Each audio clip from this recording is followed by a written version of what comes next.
couple basic roads. I use, you know, a hardboard lots of the time, and then just cut them out, and then file down the side. Use a wood rasp or something, and bevel down the side of your board. So you know, you can make curved ones and section, and then you can set the road up however you want. This is 15 feet, I think. Yeah, 3 inches. So it's about, in, you know, Games Workshop size, that's about, you know, 15 feet across, eh? Which is not bad for a road, eh?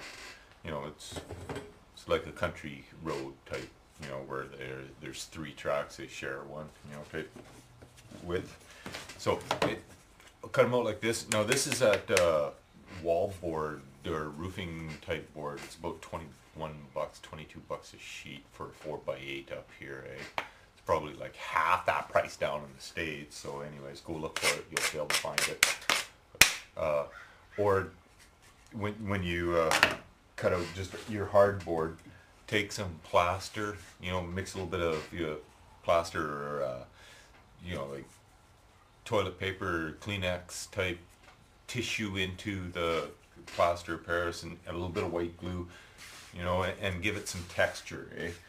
You know, I use a Sculptamold a lot, so that's what I use, eh? And it's basically just a really fine cellulose, like Kleenex. Like if you put, you know, tissue into a blender and just so it's all just fibery, and then mix it in with a hydrocal. That's pretty close what this stuff is, hey? Anyways, it's nice. It's all pre-mixed. I've got some, you know, cellulose insulation, which is like newspaper that they've thrashed up really good. It's still in small chunks, like maybe 1/4-inch pieces and stuff. There's a lot of fiber in there, but then the other thing is they've treated it kind of with a fire retardant because it's an insulation, right? So it's got a fire retardant type properties to it, which I don't know if a guy should be playing with it too much, you know what I mean? It's different than we're mixing it with plaster and then covering it with glue. I mean, like, it's not like it's loose, eh? But when you're mixing it, you should probably wear a mask if you're using that stuff. But it's nice because it comes in a big bale of already thrashed newspaper, eh? It's just, this stuff's really expensive up here because Canadians get ripped off. You know, that's all there is to it. We just get ripped off. Anyways, so if you're just using something other than this, which is already kind of textured, like a hardboard, like this, for your roads, because otherwise they'll warp on you, right? Okay, so feather down the edges, you know, like this. Hey, you know, sand them down. I'd zoom you in, but I've lost my remote again. There it is. Okay, let me zoom you in, and then I'll try to hold this still so that it can actually focus. Okay, all right. So then, yeah, rasp this down. On this hardboard stuff, you really need to use something heavy duty, like a wood rasp or a wood shaver, or, you know, one of those auto body scrapers, you know, for doing Bondo, or you know, big power sander. Okay, then I've coated it with goop, my goop mixture, okay, and let that dry. Now this one here looks like I've added a little bit of fine sand too, eh?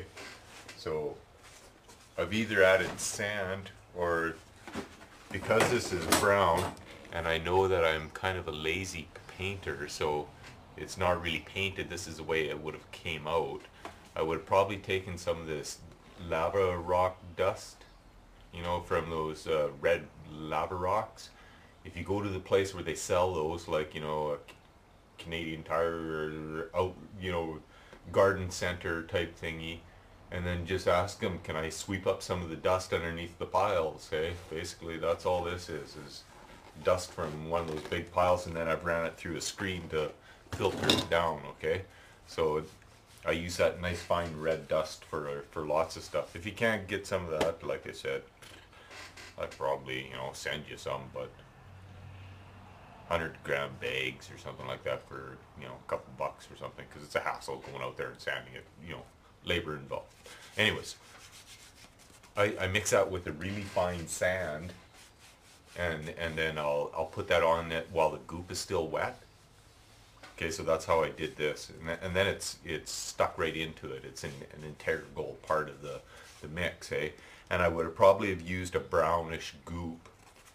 In fact, I'm sure I have, because you can see it's on the back here a little bit.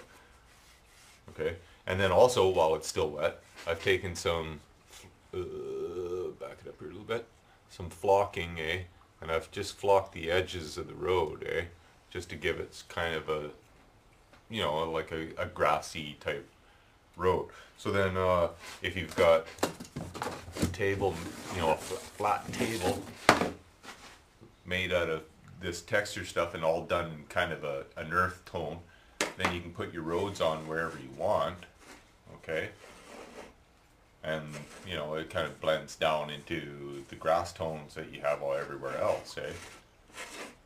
So anyways, that's one method I like using. And then also, because you've used that goop mixture and a sand on here, if you want your road to be a little bit, traveled on, you can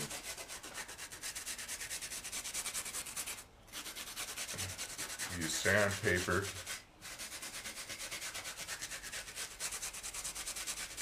and give it some actual,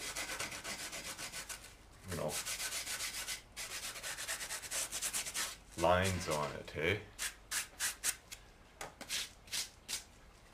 And then it's got some, texture to it. It'll look like it's traveled. I mean, you can, of course, I'm doing this kind of rough, and I'm holding it up off the table, lots of times I'll do it like this, and like I said, have sort of basically 3 lines, because if you've been on a dirt road, especially one about 15 feet, the vehicles, they kind of share the middle lane, one's going this way, one's going this way, right? So anyways, that part of the road gets worn more, unless it's like a footpath that you're making, and this is a larger scale, and then it's the middle of the road that gets kind of worn, But see, it comes out pretty good. It comes out looking pretty good like a road if you do it this way, okay? And then they're changeable. You make curves and you make, straight pieces, and they just make sure that you make your edges so that, that whatever is going on in here doesn't matter as much as the ends where they meet, Those have to be the same measurements. That way, it doesn't matter what piece they butt up to, that, they'll match, And then when you do them all together so that the color's consistent, okay? Other than that, zoom me back out.